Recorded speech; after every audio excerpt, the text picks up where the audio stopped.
So I was getting a bit stuffy and had to do another take because I can only make one take. Like, I can't pause it and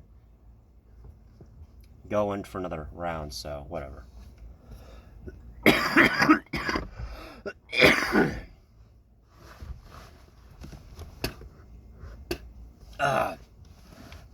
I guess you're gonna have to listen to me spit and hack and cough, but whatever. Wow.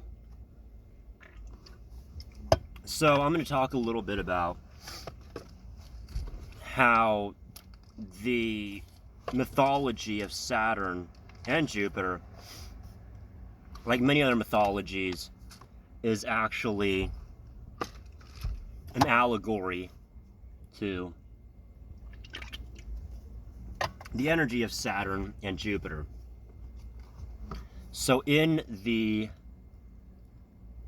mythos, Rhea disguises a rock as Jupiter so that Jupiter can get away. And in this allegory and metaphor, this represents the Capricorn and Cancer archetypes. Capricorn with that being of solidity, with the rock, Saturn, the black cube, the physical and dense. And you could say with Cancer as well, given that Cancer has that protective shell over it. So with the rock sort of being that protective shell, that shell of Saturn, Jupiter was able to get away. So in this allegory metaphor, you see that Jupiter is sort of following the law of Saturn. He's playing the game of Saturn and playing by his rules so that he can get away. And that's why towards the end, Jupiter ends up castrating Saturn and kicking him into Tartarus, very similarly to what Saturn did to his father, Uranus. In which eventually, well, you know, Jupiter eventually has a bunch of his own children, treats them very well, and then he ends up having children with mortal women, and the whole lineage goes on. So I think this is kind of a good representation of that in the life itself. You could say that to be successful, you have to follow the rules of Saturn. You have to play by his game and his rules so that you can succeed and overcome his obstacles and ultimately defeat Saturn. That's sort of not sure why this thing keeps like trying to zoom in and out.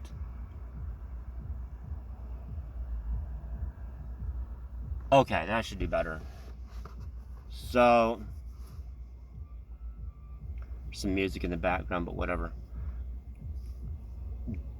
What does the energy of Jupiter have? Also, there's the archetype of Cancer. Cancer is protected. Jupiter protects. So you could say that with the solidity of Saturn, the rock that was disguised as Jupiter, that is Cancer. That is the security and the home. And Jupiter protects the home, just as the shell of Cancer, the shell of the crab, protects the home that the crab has. Sort of like a rucksack, if you will. As a soldier, you're carrying all your stuff on you as sort of a safety blanket, because you can't rely on having, you know, food or logistics or kind of a place to sleep when you're out in the field. You got to carry all that stuff on your back. And so that's sort of the Cancer and Capricorn archetype, you know, with Capricorn being very slow, and of course, you know, with the bones, the joints, so that's carrying all the stuff on your back, your skeleton. And there's Cancer as well, Cancer being that rucksack, that shell and everything, the home that you carry with you, just as Cancer the crab does. So with Cancer, right, Cancer is also a very slow sign, in the sense that the house is something that you want to be stable. Cancer wants that stability and comfort. However, since Cancer also represents fertility, of course, you don't want to wait too long.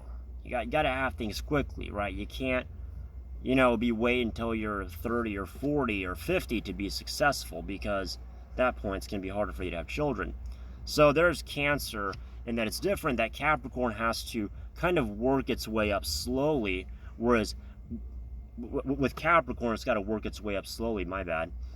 And then with Cancer, you have to you kind of have everything beforehand. Jupiter is that great benefic that kind of sort of blesses you with everything. Of course, there is Sagittarius as well. Jupiter is that energy that overcomes, because Sagittarius is not bound by Capricorn or Scorpio for that matter. There's both of them. And then when you see, so in the life of, your everyday life, that is sort of how you become successful. A lot of us, we're not born or come in with the privilege of, being sort of, I guess what you could say, gifted, or, born into the right family, or, having the right connections, or, genetically, I don't know, gifted, whatever. Sort of got to work your way up. And even for those that are, gifted or privileged, if you want to put it that way, they too have to follow their own laws of Saturn. And when they don't, which you do see that quite often, they fall into some pretty heavy traps. I mean, you've all heard about, the pretty girl or the pretty guy ends up, totally doesn't do much with his life, and they just kind of become addicted to the comfort. They just allow it to overcome them, to where, the underdog ends up succeeding, ends up surpassing them. And, that's something completely separate.